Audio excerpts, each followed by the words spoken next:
भूजनावकाश के बाद शिक्षा विभाग की बजट अनुदान मांग पर हुई चर्चा, सत्ता पक्ष और विपक्ष में आरोप प्रत्यारोप। राज्य में विधि व्यवस्था के मुद्दे पर सरकार घिरी, नेता प्रतिपक्ष ने की चर्चा की मांग। विधायक सीपी सिंह बोले, आम लोगों का जीना दूभर, डीजीपी की कार्यशैली पर जताई नाराजगी। गढ़वा के रंका थाना क्षेत्र में पटाखे की दुकान में भीषण आग से 5 की मौत, अग्निशमन दल ने आग पर काबू पाया। मुख्यमंत्री समेत अन्य नेताओं ने जताया शोक। और रांची महिला महाविद्यालय में स्वास्थ्य सलाह सह जांच शिविर का आयोजन, छात्राओं को खान पान में मिलेट्स को शामिल करने और योग तथा ध्यान की सलाह।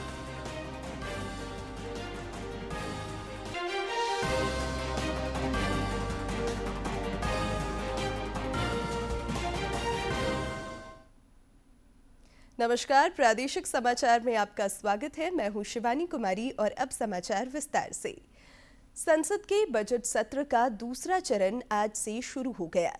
विपक्ष के हो हंगामे के कारण लोकसभा में प्रश्नकाल ठीक ढंग से नहीं चल सका। वहीं राज्यसभा में मंत्रियों ने लोकहित में सांसदों द्वारा पूछे गए सवालों के जवाब दिए। पूर्व सैनिकों के पेंशन संबंधी सवाल का रक्षा राज्य मंत्री संजय सेठ ने जवाब दिया। पेंशन विभाग द्वारा अपने लेवल पार पर डाटा को अपडेट कर रहा है। इससे पेंशनर को पेंशन के रेट में आप ठीक कर दिया जाए, इसके ग्रीवांस जल्दी से रिजॉल्व हो सकेंगे और उसकी पेंशन अथवा फैमिली पेंशन स्मूथली चलती रहे। देश में हमारे पेंशन विभाग द्वारा 199 स्पर्श सेवा केंद्र चलाए जा रहे हैं। 199 भारतीय स्टेट बैंक, पीएनबी, एचडीएफसी जैसे कुल 14 बैंकों की शाखाओं के माध्यम से ऐसी सेवा प्रदान की जाती है। लोकसभा में निशिकांत दुबे ने आज डीएमके पर तीखा हमला बोला। उन्होंने आरोप लगाया कि चुनाव में हारने के डर से डीएमके नई शिक्षा नीति का विरोध कर रही है और देश के ताने बाने को तोड़ना चाहती है। डीएमके कांग्रेस के साथ सरकार चला रही है, उसके बावजूद भी डीएमके न्यू एजुकेशन पॉलिसी का विरोध कर रही है। वो तमिल का विरोध कर रही है, तेलुगु का विरोध कर रही है, मैथिली का विरोध कर रही है, संथाली का विरोध कर रही है, कन्नड़ का विरोध कर रही है। ये देश के ताने बाने को तोड़ना चाहती है, अंग्रेजों के अंग्रेजी को लागू करना चाहती है और केवल चुनाव जीतने के लिए।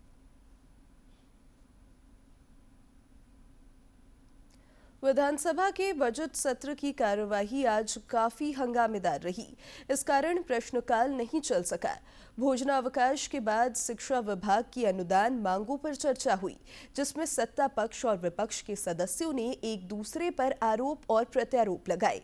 पूर्व शिक्षा मंत्री सह भाजपा विधायक नीरा यादव ने चर्चा में हिस्सा लेते हुए राज्य में शिक्षकों की कमी का मुद्दा उठाया। वहीं झामुमो विधायक कल्पना सोरेन ने इस मुद्दे पर पलटवार किया।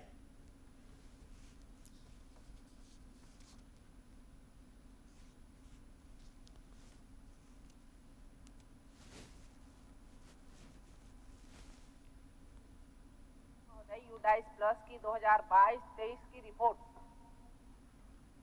जो झारखंड के स्कूलों को लेकर के हैरान कर देने वाली तथ्य सामने आए हैं महोदय। झारखंड के लगभग 7,642 स्कूलों में मात्र एक शिक्षक कार्यरत है महोदय। अब उन स्कूलों का भविष्य क्या होगा महोदय? मैं आपको बताना चाहूंगी कि 17 से 18 साल आप ही लोग सरकार में थे। कॉलेज बच्चा तभी जाएगा जब उसकी स्कूली शिक्षा पूरी होगी। जो बच्चा घर का खाना पीना, एक परिवार उस तकलीफ से गुजर रहा है, तो आप उनको कहाँ स्कूल में एडमिशन करा सकते थे? और इन्होंने जो काम किया था, जो दुस्साहस किया था, आज ये परिणाम है कि झारखंड में हम लोग अभी भी शिक्षा के क्षेत्र में आगे कदम बढ़ाने के लिए निरंतर प्रयास कर रहे हैं, लेकिन समस्याएं इन्होंने प्रदान की, लेकिन समाधान ये अबुआ सरकार निकाल रही है। राज्य में विधि व्यवस्था का मुद्दा आज सदन में जोरदार तरीके से गूंजा और भाजपा ने इस मुद्दे पर चर्चा की मांग की।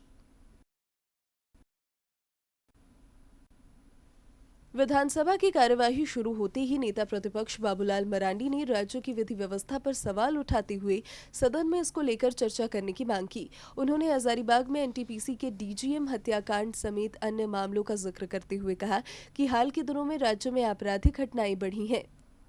अभी रविवार को हजारीबाग में एनटीपीसी के जो कर्मचारी थे, डीजीएम थे कुमार गौरव, उनको गोली मार करके हत्या कर दी गई।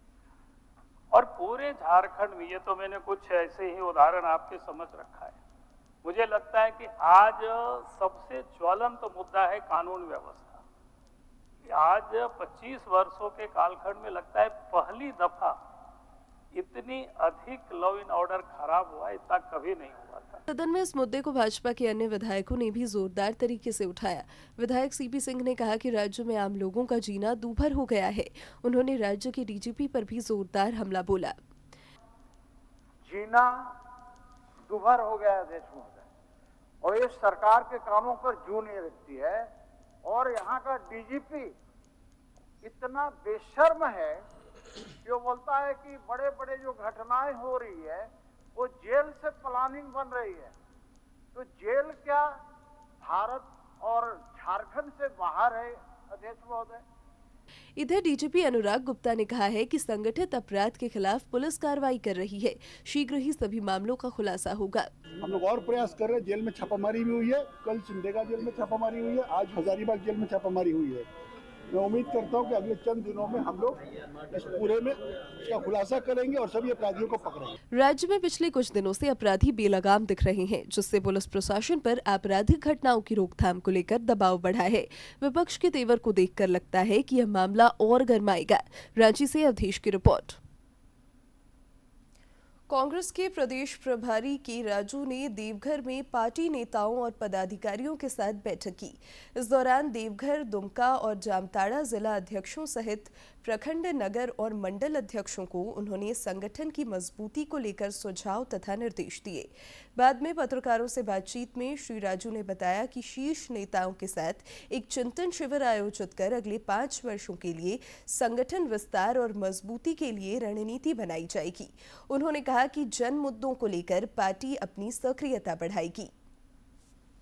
कैसा आगे बढ़ना, हर एक इश्यूज पर कांग्रेस पार्टी कैसा एक स्ट्रैटेजी बन के कैसा आगे बढ़ना, इसी बारे में हम नेक्स्ट 10 डेज में एक चिंतन शिविर ऑर्गेनाइज करके हमारा सीनियर लीडर्स, वरिष्ठ कांग्रेस नेता और डिस्ट्रिक्ट कांग्रेस प्रेसिडेंट्स, मिनिस्टर के साथ बैठ के एक 5 year action plan, 5 year strategy हम तैयार करेंगे।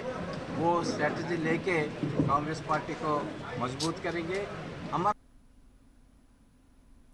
गढ़वा जिले के रंका थाना क्षेत्र अंतर्गत गोदरमाना बाजार में आज एक पटाखे की दुकान में आग लग गई।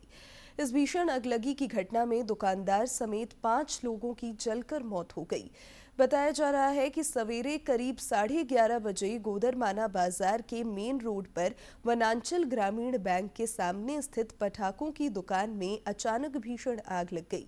आग लगते ही पूरे बाजार में अफरा तफरी मच गई। सूचना के बाद बगल में छत्तीसगढ़ की सीमा स्थित रामानुजगंज से अग्निशमन दल पहुंचा और आग पर काबू पाया, लेकिन तब तक दुकानदार सहित 5 की मौत हो चुकी थी। रंका थाना पुलिस ने मौके पर पहुंचकर सभी शवों को निकाला। आग लगने के कारणों का पता लगाया जा रहा है। आग लगने से 5 व्यक्ति के स्पॉट पर ही डेथ हो गया। 2 छोटे छोटे बच्चे भी हैं और 2 एक दुकानदार, एक नहीं इस तरफ से करके एक हमारा भगीना भी है। इससे बड़ा दुख नहीं हो सकता है। इस घटना पर राज्यपाल, मुख्यमंत्री, नेता प्रतिपक्ष और राज्य के अन्य नेताओं ने संवेदना प्रकट की है। राज्यपाल संतोष कुमार गंगवार ने कहा कि पटाखा दुकान में आग लगने की घटना हृदय विदारक है। वहीं मुख्यमंत्री हेमंत सोरेन ने भी दुख प्रकट करते हुए कहा कि शोकाकुल परिजनों को मरांग बुरु इस विकट घड़ी में सहन करने की शक्ति प्रदान करे।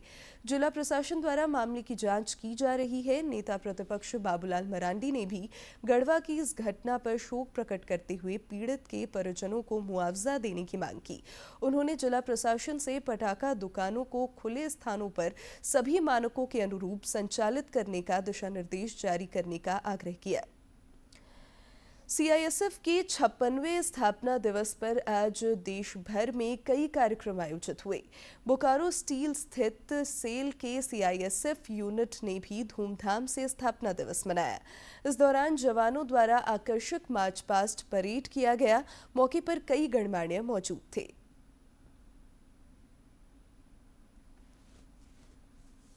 केंद्रीय औद्योगिक सुरक्षा बल सीआईएसएफ के 56वें स्थापना दिवस को लेकर बोकारो सीआईएसएफ ग्राउंड में समारोह का आयोजन हुआ, जिसमें बोकारो स्टील स्थित सेल के सीआईएसएफ यूनिट के जवानों ने परेड किया।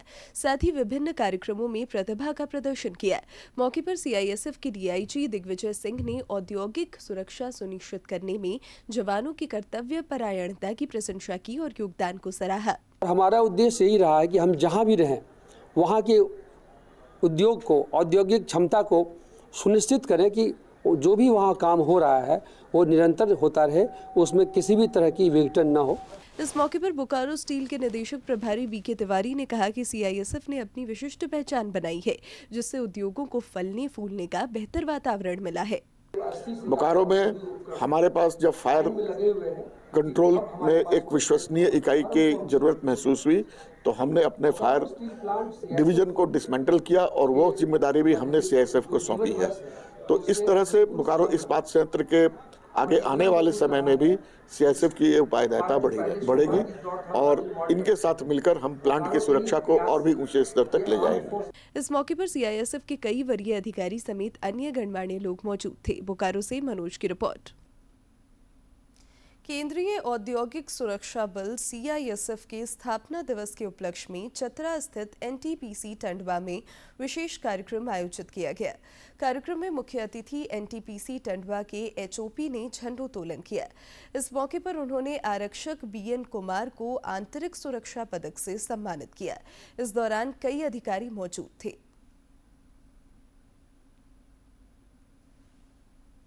बिहार के उप मुख्यमंत्री सम्राट चौधरी ने आज सपरिवार देवघर बाबा बैद्यनाथ धाम में विधिवत पूजा अर्चना की। इस दौरान श्री चौधरी ने बाबा बैद्यनाथ से बिहार, झारखंड और देश की उन्नति की कामना की।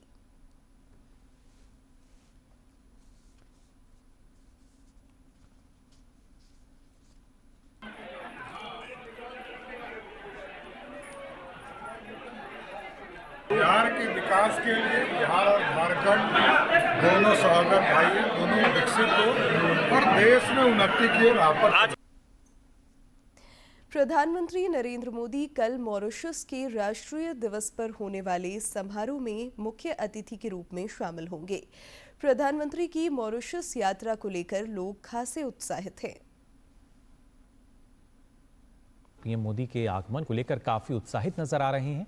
इस कला केंद्र के छात्र पीएम मोदी के स्वागत में कथक की शानदार प्रस्तुति देंगे।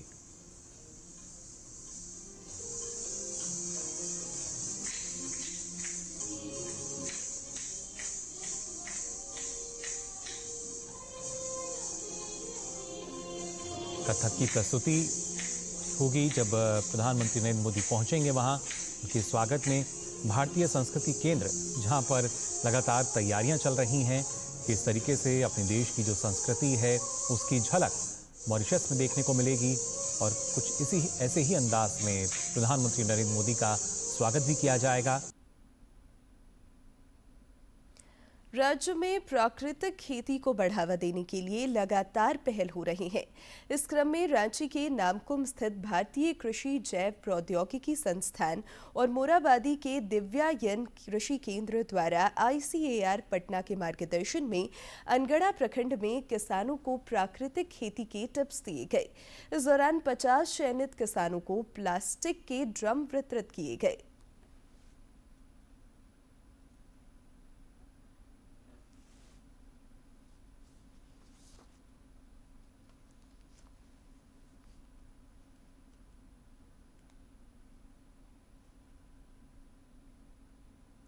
नारी शक्ति आज हर क्षेत्र में अपनी कार्य क्षमता और कार्य दक्षता से नजीर पेश कर रही है। रांची के अनगढ़ा प्रखंड की कई महिला किसान कृषि के क्षेत्र में तकनीक का उपयोग कर स्वावलंबी बन रही हैं और अपने परिवार को संबल प्रदान कर रही हैं। सरकार की मदद और प्रोत्साहन से महिलाएं आज हर क्षेत्र में महती योगदान दे रही हैं, जिससे कृषि प्रक्षेत्र भी अछूता नहीं है। रांची के अनगढ़ा प्रखंड की महिला किसानों ने सोलर पैनल के माध्यम से सिंचाई कर कृषि उत्पादन और आय को बढ़ाया है, जो अनुकरणीय है। खेती बाड़ी करती हूँ, खेती बाड़ी से ही घर चलाती हूँ। और पहले तो जब नहीं था सोलर पैनल तो हम लोग सिंचाई करने में बहुत दिक्कत होता था। मशीन से चलाते थे तो उतना दूर पानी नहीं ले पाते थे और डीजल और मिट्टी तेल का खर्चा बहुत अधिक था। और अभी सोलर पैनल है तो सोलर पैनल से पानी हम लोग का जो बंजर खेत था वहाँ तक सोलर पैनल के द्वारा पानी ले जाते हैं, तो उसका वजह से खेती अच्छा कर पाते हैं। इन महिला किसानों ने बताया कि सिंचाई की सुविधा होने से वे अब साल भर में 3-4 फसल लगाती हैं, जिससे उनकी आमदनी काफी बढ़ गई है। पानी का व्यवस्था है, इसीलिए साल में 3 बार खेती होता है। नहीं तो बरसात में पहले 1 बार खेती होता था, नहीं तो होबो नहीं करता था। अभी इसी का साधन से अभी साल में 3 बार खेती होता है। अभी जो सोलर पैनल के माध्यम से हम लोग टपक सिंचाई के द्वारा कर रहे हैं तो हम लोग का मुनाफा ज़्यादा हो रहा है, अच्छा पैदावार हो रही है, जिससे हम लोग को तेल उल खरीदने का ज़रूरत नहीं पड़ता है और अधिक होता है उसको हम लोग बाजार में भी बेचते हैं। इतना ही नहीं, इन महिला किसानों ने भूमि बंजर में मिश्रित खेती का प्रयोग कर सफलता की नई इबारत लिखी है। बागवानी के साथ ये सब्जी की खेती भी कर रही हैं, जिससे इनके लिए आर्थिक सशक्तिकरण का मार्ग प्रशस्त हुआ है। पहले तो हम लोग को दिक्कत हो रहा था, जब सोलर पैनल नहीं लगा था तो हम लोग को यहाँ पे पूरा ज़मीन बंजर था, तो हम लोग को खेती करने में दिक्कत हो रहा था। अब सोलर पैनल लग जाने के बाद हम लोग यह बंजर भूमि को उपजाऊ के लायक बनाए हैं और बहुत सारा खेती अब उपजा रहे हैं, जिससे हम लोग को अच्छा मुनाफा हो रहा है। निश्चित रूप से आज महिलाएं हर क्षेत्र में अपना लोहा मनवा रही हैं, साथ ही देश के समग्र विकास में सहभागी बन रही हैं। आदि आबादी ने कृषि के क्षेत्र में भी अपना परचम लहराकर नारी शक्ति को प्रदर्शित किया है, जो धरती से सोना उपजाने का दम रखती हैं। रांची से सरिता की रिपोर्ट। राज्य में रंगों के त्योहार होली का रंग अब लोगों पर चढ़ने लगा है। रंगोत्सव के नजदीक आते ही रांची में जगह जगह होली मिलन समारोह का आयोजन किया जा रहा है। होली के रंग में रांची पूरी तरह रंग गई है। विभिन्न समाज और संस्थाओं द्वारा होली मिलन समारोह आयोजित किए जा रहे हैं। इसी क्रम में युवा ब्रह्मश्री समाज की ओर से भी हुआ। इस दौरान लोगों ने पारंपरिक तरीके से होली मनाई। समारोह आयोजित हो रही है, ये युवा ब्रह्मश्री समाज धुरवा के द्वारा आयोजित है। ये धुरवा बस स्टैंड में, और ये बहुत दिनों के बाद में ये क्या कहते हैं होली मिलन समारोह किया जा रहा है।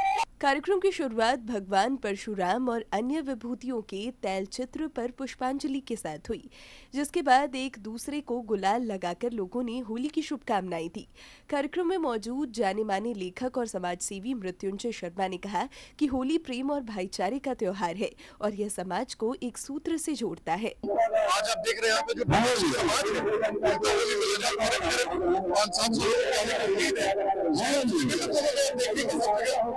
और अब तो एकदम होली पास ही आ गई है, तो मेरे ख्याल से चलता रहेगा। कार्यक्रम के दौरान कलाकारों ने होली और फगुआ के गीतों की आकर्षक प्रस्तुति से लोगों को झूमने पर मजबूर कर दिया। बच्चे बड़े, महिला पुरुष सभी होली की मस्ती में सराबोर दिखे। होली से लेकर काफी समाज एक ट्रैक पर, एक मंच पर हम लोग एक समाज हम लोग आ रहे हैं। होली का त्योहार समाज से सभी फर्क को मिटा देता है और यह सामाजिक समरसता का अनुपम उदाहरण है। यही कारण है कि साल भर सबों को रंगोत्सव होली का इंतजार रहता है। रांची से अवधेश गौतम की रिपोर्ट।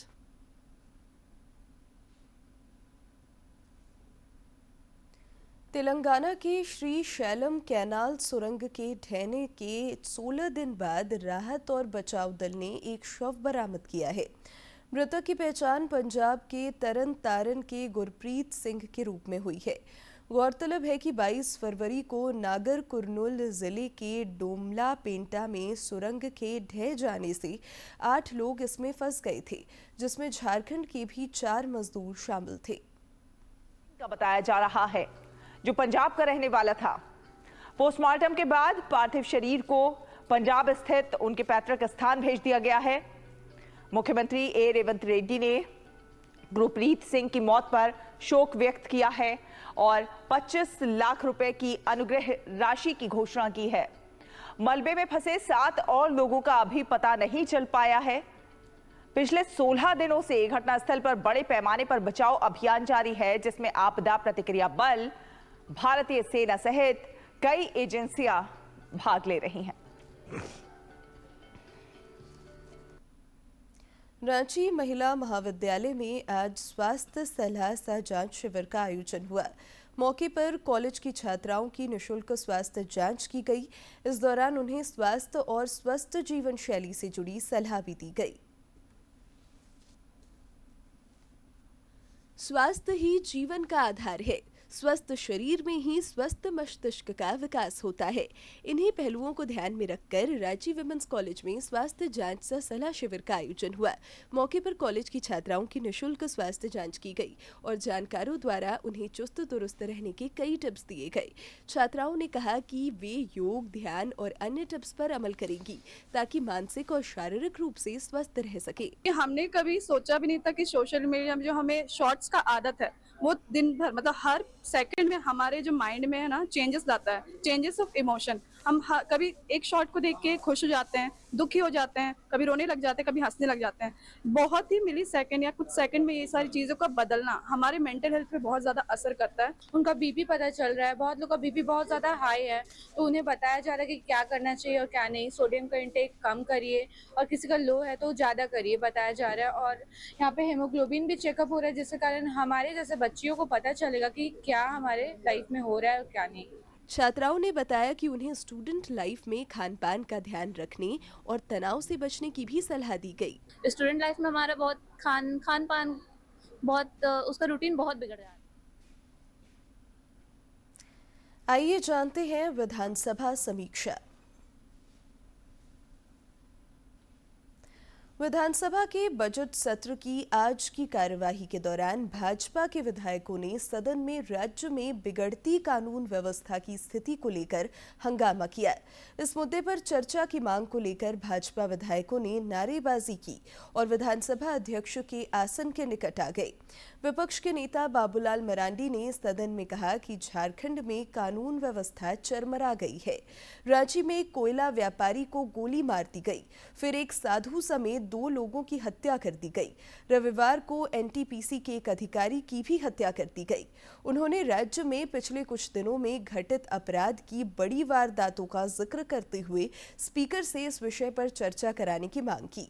उन्होंने कहा कि ये घटनाएं तो सिर्फ कुछ उदाहरण हैं।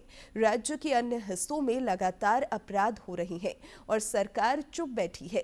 भाजपा विधायक अमित यादव ने भी प्रश्नकाल स्थगित कर इस मुद्दे पर बहस और सरकार से जवाब की मांग की। इस पर स्पीकर ने कहा कि आपने सदन के माध्यम से सरकार को सूचना दे दी है। इस मुद्दे पर चर्चा कराने के लिए विपक्षी विधायकों ने वेल में पहुंचकर सरकार और मुख्यमंत्री के खिलाफ नारेबाजी शुरू कर दी। स्पीकर उनसे अपने आसन पर लौटने की अपील करते रहे, लेकिन हंगामा नहीं थमा। हंगामे के बीच विधानसभा अध्यक्ष रविंद्रनाथ महतो ने सदन की कार्यवाही अपराह्न 12 बजे दिन तक के लिए स्थगित कर दी। भाजपा विधायक नवीन जायसवाल ने सदन के बाहर मीडिया से बात करते हुए कहा कि यह सरकार झारखंड में जंगल राज स्थापित कर रही है। सदन की कार्यवाही जब दोबारा 12 बजे शुरू हुई तो भाजपा विधायक सीपी सिंह ने फिर से राज्य में कानून व्यवस्था का मुद्दा उठाया। इस बीच ध्यान आकर्षण प्रस्ताव पर चर्चा के दौरान जदयू विधायक सरयू राय ने जमशेदपुर को औद्योगिक शहर घोषित करने के राज्य सरकार के फैसले पर सवाल उठाया। नगर विकास मंत्री सुदिव्य कुमार सोनू ने कहा कि जमशेदपुर इंडस्ट्रियल टाउनशिप कमेटी के सदस्यों के रूप में राज्य सरकार के प्रतिनिधि के तौर पर 6 सदस्य, टाटा स्टील के प्रतिनिधि के तौर पर 11 सदस्य का प्रावधान है।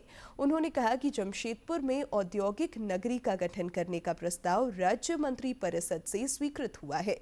उन्होंने कहा कि गठन नियम के अनुकूल किया गया है, लेकिन उनके उत्तर से विधायक सरयू राय संतुष्ट नहीं हुए। इसके बाद विधानसभा में शिक्षा मंत्री रामदास सोरेन ने शिक्षा विभाग के संबंध में 31 मार्च 2026 को समाप्त होने वाले वर्ष के भीतर भुगतान के दौरान जो व्यय होगा उसके लिए 6,63,89,000 रुपए से अधिक की अनुदान मांग को सदन पटल पर रखा। भाजपा की नीरा यादव ने अनुदान मांग पर अपना कटौती का प्रस्ताव पेश किया। भोजनावकाश के बाद भाजपा की नीरा यादव ने अपना कटौती प्रस्ताव पेश करते हुए सरकार की नीतियों की आलोचना की। चर्चा में अनेक सदस्यों ने भाग लिया। बाद में भाजपा सदस्यों ने सदन का बहिर्गमन किया। चर्चा पर सरकार की ओर से उत्तर देते हुए शिक्षा मंत्री रामदास सोरेन ने कहा कि राज्य में अगले 5 सालों में शिक्षा का माहौल बहुत बेहतर होगा और पलायन रुकेगा और यहाँ के लोगों को नौकरी मिलेगी। इसके बाद सदन ने स्कूली शिक्षा एवं साक्षरता विभाग की अनुदान मांग को ध्वनिमत से मंजूरी प्रदान कर दी और नीरा यादव के कटौती के प्रस्ताव को नामंजूर कर दिया। इसके बाद विधानसभा अध्यक्ष श्री महतो ने सदन की कार्यवाही मंगलवार तक के लिए स्थगित कर दी। और अब अंत में मुख्य समाचार एक बार फिर।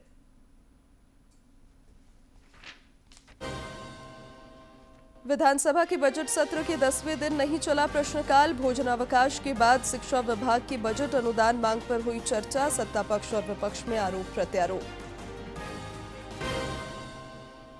राज्य में विधि व्यवस्था के मुद्दे पर सरकार घिरी। नेता प्रतिपक्ष ने की चर्चा की मांग। विधायक सीपी सिंह बोले, आम लोगों का जीना दूभर।